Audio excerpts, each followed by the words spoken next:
Hello friends, welcome to spotlight. Silchar technology limited ने अपने quarter one के रिजल्ट बाजार में डिस्क्लोज कर दिए हैं। नंबर्स है रुपीज इन लाख में और सीक्वेंस है जून, मार्च और जून का। तो सीक्वेंस भी बिल्कुल करेक्ट है। तो चलिए देखते हैं कैसे रहे क्वार्टर वन के रिजल्ट। उससे पहले अगर चैनल पे नए हो तो चैनल को जरूर सब्सक्राइब कर लेना। अगर टोटल इनकम की बात करें यानी कि कमाई, लास्ट क्वार्टर में थी 158 करोड़, लास्ट ईयर में थी 162 करोड़ और करंट क्वार्टर में है 141 करोड़। तो कमाई हमें ईयर ऑन ईयर और quarter on quarter both basis पे गिरते हुए दिखाई दे रही है। अगर कमाई में ही गिरावट है तो अगर कंपनी के एक्सपेंसेस कंट्रोल में नहीं आए तो हमें प्रॉफिट बहुत ही बुरी तरीके से गिरते हुए दिखाई देगा। तो नेक्स्ट देख लेते हैं एक्सपेंसेस कितने रहे। लास्ट क्वार्टर में एक्सपेंसेस थे 120 करोड़ के, लास्ट ईयर में थे 107 करोड़ के और करंट क्वार्टर में है 113 crore. Quarter on quarter basis पे हमें एक्सपेंसेस कंपनी कंट्रोल करते हुए दिखाई दे रही है। वही ईयर ऑन ईयर बेसिस पे एक्सपेंसेस में स्लाइड जंप है। तो अब इनकम से अगर एक्सपेंस हटा देते हैं तो हमें मिलता है प्रॉफिट बिफोर टैक्स, जो कि आप थर्ड नंबर के रो में देख सकते हो। Profit before tax last quarter में था 37 करोड़, लास्ट ईयर में था 55 करोड़ और करंट क्वार्टर में है 28 करोड़। तो ईयर ऑन ईयर बेसिस और क्वार्टर ऑन क्वार्टर बेसिस पे हमें प्रॉफिट बिफोर टैक्स गिरते हुए दिखाई दे रहा है, क्योंकि कंपनी का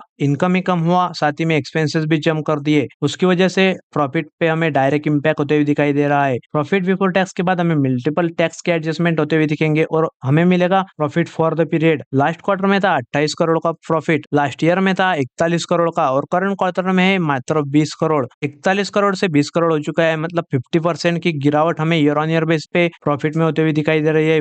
वही क्वार्टर ऑन क्वार्टर बेसिस पे भी हमें प्रॉफिट में गिरावट होते हुए दिखाई दे रही है। तो नंबर्स कुछ इतने खास नहीं आए सिल्चर टेक्नोलॉजीज के क्वार्टर वन के। अभी देख लेते हैं अर्निंग पर शेयर क्या बताता है। अगर ईपीएस की बात करें तो लास्ट ईयर में था 36 का ईपीएस, लास्ट क्वार्टर में था 24.82 का ईपीएस और करंट क्वार्टर में है 18.24 का ईपीएस। ईपीएस 36 से हो चुका है 18 और 24 से हो चुका है 18, यानी कि ईयर ऑन ईयर और quarter on quarter both basis पे हमें ईपीएस में भी गिरावट आते हुए दिखाई दे रही है। ये सिर्फ हुआ है क्योंकि कंपनी का इनकम ही हमें डाउन होते हुए दिखाई दिया और साथ ही में एक्सपेंसेस भी जम करते हुए दिखाई दिए। तो ये थे सिल्चर टेक्नोलॉजी के क्वार्टर वन के रिजल्ट। अगर वीडियो अच्छा लगे तो चैनल को जरूर सब्सक्राइब कर लेना, साथ ही वीडियो को भी लाइक कर लेना। Thank you.